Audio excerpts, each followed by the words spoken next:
Welcome to the Cooldown Room with your host, Skye Upshaw, an F1 podcast where we talk all things Formula. Hello everybody, and welcome back to the one and only Cooldown Room podcast. I am back finally, and I have to apologise for being away for a couple of months. I have not meant to, and I've wanted to be back so badly. So much has been happening recently. I shall fill you in with the most important parts, but I'm going to skip most of it and just get on with the current news because we have so much going on.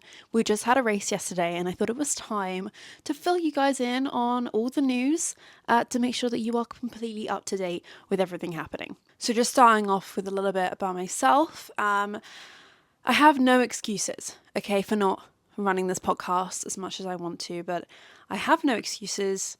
I have had no excuses. How many times can I say excuses? I am going to be bringing you a podcast every week from here on out for as long as I possibly can, related to F1 news during the week, okay? Anyway, yeah, I've had a pretty busy last couple of months. Some pretty crazy things have happened. Very exciting. I cannot believe my life at the moment, but that is no way that I was going to forget about you guys here on the podcast. And to anyone new listening, hello, welcome to our little community of listeners for this podcast. I absolutely love it here. It's my little safe space and I really can talk about anything and everything with you guys.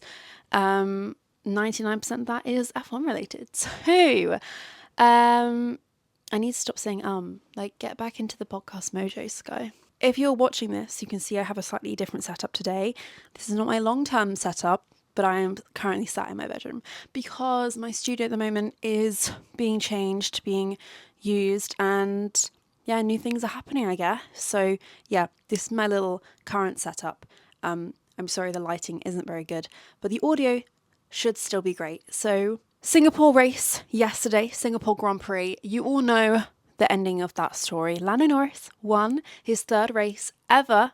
He's still got 3 wins. It feels like he should have far more than that right now, but he has 3 wins and we got to go with it. He won it like the superstar that he is because he went with a 20-second lead ahead of Max Verstappen, and I don't think anyone could quite believe that. The race was slightly boring for most viewers, but for every Lando fan out there, they were absolutely cheering their heads off, getting so excited. The fact that he was so far ahead of Max and he had a really pretty smooth run. Apart from almost going into the wall, twice? Yeah, we'll get into that a little bit later on. But I spent my day watching the race at the F1 Arcade because I am your new host of something called the Cooldown Chat, hosted by WTF1 at the F1 Arcade in London. So every race weekend for the rest of the year, I will be at the F1 Arcade in London asking everybody what they thought of the race after the race has happened.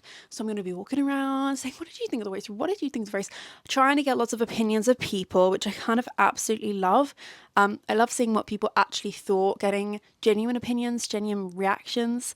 So if you wanted to come along, please do go ahead and book a nice little watch party ticket at the F1 Arcade in London. I will see you there. Come find me and have to do a little reactions interview. Please, that would be fun. Anyway, right, so let's get on to the facts and the stats from the Singapore Grand Prix. Lando Norris won the race. He gained 25 points. He did not get the fastest lap. You know who did get the fastest lap? Daniel Ricciardo. We all, I guess, kind of know the news and have heard the news around Daniel Ricciardo that has come out recently. So it was sort of kind of announced yesterday, but we will be expecting a professional and full release announcement from Red Bull and Daniel himself. I say Red Bull, kind of RB, VCarb, all of that lot, Christian Horner. So Daniel Ricciardo will be racing no longer in Formula One, as far as I'm aware. Yesterday was his last race, or the Singapore Grand Prix was his last race, and he went out with a bang. He went ahead and got that fastest lap, which he did not need, but it was just his way of saying, farewell, guys, it's me, hi. And I think he will be missed hugely, particularly within the paddock. He is such a personality, and I don't know many people who don't like Daniel Ricciardo. A lot of people could have a lot to say on his recent driving, which I have to agree on. He hasn't had the best couple seasons, and I say couple seasons, too many seasons, he hasn't been doing very well. But that is not to say he is not a great driver. He is an amazing driver, and yeah, he will be missed in the paddock. He's such a cool vibe. And I'm pretty sure DTS watchers and Netflix as a whole will miss him so much because he was such a face for that show. The first ever series was based so much around him and his story and his journey within racing. So yeah, really sad to see him go. I'm hoping he will bring in a little bit of a role in later years to some commentary because he is so good with a microphone on camera. I think he would fit in so well somewhere along the line. And I'm sure that's not what he wants to do for the rest of his life, but somewhere along the lines, in a few years, we could see him hopefully on screen somewhere because I really think he would be great and just such a laugh. He would really bring the vibes, if you know what I'm saying. So anyway, yeah, pretty sad, but yeah, no one got the fastest at that point. Okay, that's where the whole story was going there. So Max ended the race second, of course, and he's gained 18 points. Today I will be talking a lot about the World Championship, which has to be addressed. The Drivers' Championship, along with the Constructors. The gap is decreasing between Max and Lando, and it's very exciting. I wanted to talk to you guys about how Lando could, in fact, win the championship this year, and if it's at all possible. My short answer for that is yes, it's very much possible, but whether it happens or not is very much undecided. Lando, along with McLaren and Oscar, would have to work so hard between now and Abu Dhabi to get the points that they need to reduce the gap to nothing before they can then increase the gap and win the championship. Because, you know, as the saying goes, catching a car is one thing, but overtaking is another. So Lando could definitely catch up with Max, but whether he can maintain it and then win and get ahead of Max is a completely different thing. So we've definitely got to talk about that. So yesterday, Lando closed the gap to Max in the lead by 7 points. They're 7 points closer than they were last weekend. There's currently 52 points between them. If we do the maths, there is 180 points up for grab for one single driver between now and the end of the season, end of Abu Dhabi race. 6 races left. 3 of those are sprint races. That is the Austin Grand Prix, the Brazil Grand Prix, and the Qatar Grand Prix. So Austin is next in 3 weeks. Is it in 3 weeks or maybe is it in 4 weeks? It's on the 20th of October. I actually don't know. Is that it? Anyway, in a few weeks, guys. 20th of October, we're going to have the sprint and the race, of course. So points available for every sprint race weekend is 34 points. That means you win the sprint race, you win the race, and you get the fastest lap point within the top 10, of course. That's how it works. So 34 points available for one driver. And then on a normal Grand Prix weekend, there is 26 points available for a driver, and that is to win the race and to gain the fastest lap. So Lando, of course, was 1 point off of that yesterday by losing that fastest lap point and giving it to Daniel. Effectively giving it to Daniel. He didn't give it to Daniel. Daniel obviously deserved that, but Lando was running the whole race pretty much having the fastest lap. So that's okay though. 1 point isn't going to ruin the championship, or is it? Okay, we have seen championships decided with 1 point, 2 point, 5 points available at the end of it, and that is why this is so exciting, because I have a pretty bold prediction that Lando and Max could be within about 10 points of each other by the Abu Dhabi Grand Prix. Okay, 52 points between them. It doesn't sound that much. It is a lot, and it also isn't much at all. For Lando to gain 52 points, he would basically have to win 2 races in a row and get fastest laps, and Max not finish within the top 10. That is how they would be equal, okay?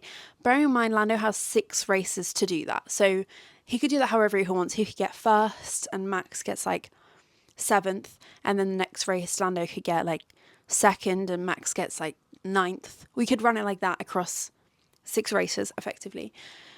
The thing that Lando has to really watch out for now is if Max finishes 2nd to him in every race. So if Lando finishes 1st and Max is 2nd, or if even Lando finishes 6th and Max is 7th, Max will still win the championship. So Lando has to have an increased gap between them both. So he has to be getting first and Max be getting fifth or something like that, a larger gap between them for him to actually come to the end and have more points than Max by the end of Abu Dhabi. Does that make sense? I know this isn't very simple, but I'm trying to make it simple. So I've thought through everything. I've gone through a lot of maths and possibilities. There are two key factors I think Lando has in his favour to close the gap. Firstly, at the Singapore Grand Prix, Lando ended the race with a 20-second lead against Max, and Max was running in second place, so a 20-second lead over anyone on the grid. That is a huge margin. We've seen that very rarely, and most recently with Max Verstappen being so far ahead of the rest of the grid. Basically the entirety of last year, the races got very boring, but that is very much in Lando's favour between now and the rest of, the end of the year. If he can have another race like this, it just shows and proves that car is so far ahead of everyone else's. It's designed so well. It's had the perfect, what do you call it? Upgrades. It's had the perfect upgrades over the past couple races, and they just have the right driver in the car. Okay, Lando loves that car right now. He feels that he's thriving in it. He feels that it is like a rocket ship. It's so good. He feels pretty confident, I think, not for the championship, just in the car. The second key factor I think Lando has in his favour is the fact that he has the help of Oscar, and Oscar definitely owes him a little bit. I know that Oscar might not be thinking about the Drivers' Championship, but if McLaren could put it on there enough, Oscar will help him out. And what I mean by this is every driver has a teammate, of course. And if we look at Lando and Oscar, they will very much help each other out. They're pretty equal. Lando has been coming ahead of Oscar in most races, but Oscar has had 2 wins so far and Lando has only had 3, and Oscar is an incredible driver, so they are really close in margins. If we look at the rivals' car, if we look at the driver lineup, which is Max Verstappen and Sergio Perez, Max Verstappen is doing a great job in that car. He is still pushing it to his limits. I know the limits aren't like they used to be, but he is still pushing them to those limits. Sergio Perez, on the other hand, we all know he hasn't had a very good season. Sergio isn't much help on this whole thing. He can't even come close to his teammate, let alone the McLarens and either Oscar or Lando. So if Oscar can give Lando a helping hand, whether that's keeping Max Verstappen behind him or giving him an extra point by swapping places, that's something that Max and Sergio quite possibly won't be doing between now and the end of the season. So that is my 2 key factors I think that Lando has in favour of winning. There is one huge factor I think Max has in favour of winning, and that is that he hasn't been miles off of Lando at any one point during this last 6 races or 8 races that we've seen. And he has a 52-point lead, which he gained at the beginning of the year when he was winning those first 5 races or 6 races. Because, of course, Max had a really good start to the year, and then it just dropped off about midway through. And that was where it all started to go down, and McLaren started going up. So that was a really interesting swap over.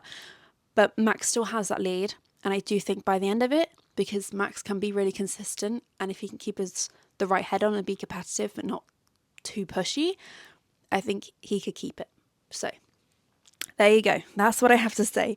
But yeah, I think they could be within 10 points by Abu Dhabi, which is a 42 points increase from Lando from now.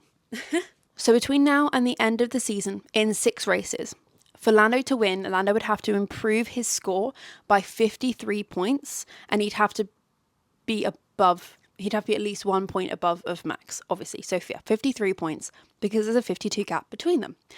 If you look at the last 6 races, if we looked at what we've had the last 6, it can help us predict what's going to happen in the next 6. So in the last 6 races, Max Verstappen gained 76 points. Lando gained 108 points. Okay, that's pretty good for Lando, but there was only a 32-point difference between them. So if that happens again to the end of this season for the next 6 races, that would mean there's still 20 points between Max and Lando. after the last race. So that's where I think that catching is one thing and passing is another. It does make an exciting Grand Prix for Abu Dhabi though, because I do think, I keep saying this, but I really think that they will be that close that, let's say, if one of them wins and one of them crashes out, that could be the final decider, which would be so cool. Oh my gosh, we haven't had that in a few years. And the last time that happened, it was mental. Okay. I think it's time to talk about Sweatgate. Never thought I would ever be saying that, particularly on a podcast. So Max Verstappen swore in one of the FIA press conferences at the weekend. He swore within the press conference. It's not unheard of. It has happened in the past, but this one has been taken quite seriously. So in one of the press conferences, Max Verstappen said, "I went into qualifying. I knew the car was effed." Okay, that was all he said. He said it in a little bit of a heat of the moment. When it was pointed out to him that he had just sworn, he then said that he went on like a really long spiel about the fact that this sport, they're not constantly mic'd up. They're in a press conference for a short amount of time and they all swear often, and that we're all adults. We're not children. We can all deal with it. He did apologise quite quickly to the FIA, and the FIA, let's just say they weren't very happy about it. So they called Max into their little FIA space, and basically they have given him a fine, a so-called fine, and they have said that Max Verstappen has to be given a community service, effectively. That's what it is, like give back to the community. This hasn't gone down very well. So then during the next press conference, which was the post-qualifying conference, Max basically tried to say as little as possible while still staying within FIA regulations, just to make a point. And I will give you some of those references right now. So the reporter started off by asking Max, "What did you change overnight? Because it seems there's been a big difference in performance." Max replied, "A lot." The reporter then went on to say, "Can you elaborate?" And Max said, "No, I might get fined." Reporter said, "Are you confident with the race pace?" Max said, "Maybe." Max then said, "I would prefer if you ask these questions outside the room." One of the reporters then asked if Max would in fact be open to asking or answering questions outside the room, and Max put his thumb up and nodded. Another reporter then said, "What happens if the behaviour in this press conference triggers another penalty?" And Max said, "No comment." Then a reporter said, "How long will you not be giving answers in the FIA press conference for?" And Max said, "I am answering, just not a lot. Problem with my voice." So after the press conference, Max did end up having his own little press conference outside of the press conference centre. So a lot of reporters and journalists were stood around him with their microphones and cameras asking him questions. The FIA then didn't like this and told him that he couldn't in fact do this and that he had to move on. So Max said, "Okay, fine, we'll do a walking press conference." And he walked the entirety of the paddock with all these reporters and journalists asking him questions like a full-on press conference. He was really trying to make a statement and understand the fact that he not only didn't like being fined, but just the fact that he did not like to be caught out like that and called out like that by the FIA. I mean, saying that you have to do community service and give back to the community for swearing one word within a press conference. The F1 drivers do swear a lot when they're talking to journalists and that, and it happens. So the FIA would definitely try and take a stand, and Max wasn't having any of it. So we're still unsure where the whole thing is at, what penalty will be given to Max and everything. But yeah, it seems like he's definitely made his stand. When Lando and Lewis were asked about what they thought of this whole situation, I will give you what they said. Lando said, "He deserved it. Foul language, so no. I think it's pretty unfair and I don't agree with any of it." Lewis then said, "I think it's a bit of a joke, to be honest. This is pinnacle of the sport. Mistakes are made. I certainly wouldn't be doing it. I hope Max doesn't either." And that was in relation to actually doing the so-called community service. So Lewis is basically saying, "I wouldn't be doing the community service and I hope that Max doesn't either." And I think that's quite big for them to say. I think drivers giving a lot of penalties, a lot of fines, but for not only one driver to come against it, but of multiple drivers to say and stand up and say, no, that's not right. Of course, it's not right that Max did swear, but I think it was quite a harsh penalty, and it was just the way it was handled by the FIA wasn't right. A really funny thing that happened actually after the race, which I noticed, when Lando, Oscar and Max were in the cooldown room, Lando actually did swear. He stated about his little moment where he almost went into the walls, where he locked up. Remember I said earlier, basically he was flying, doing some really great laps, and was actually on a very fast lap, purple sector's lap. His rear tyres, I believe it was, locked up, and he almost, very close, but almost went into one of the walls. And everyone's sort of heart was in their mouth for a moment, because we were thinking, oh my gosh, that's it, that's the end of Lando's race. But it wasn't. He caught it and he carried on. It was great. After the race, in the cooldown room, Lando watched a little replay of it, and he said a little swear word, talking about how he felt. He was basically saying that he felt like he was gonna, something to himself, like he was gonna himself. You know what I'm saying? And Oscar said to him, oh, do you mind saying that again, but without the swearing? And he did the little mic gesture with his hand. I thought that was so funny because, of course, Max was in the room and Lando laughed and Max laughed. And it was Oscar also pointing out the whole FIA fact that, it's all been a bit, you know what I'm saying?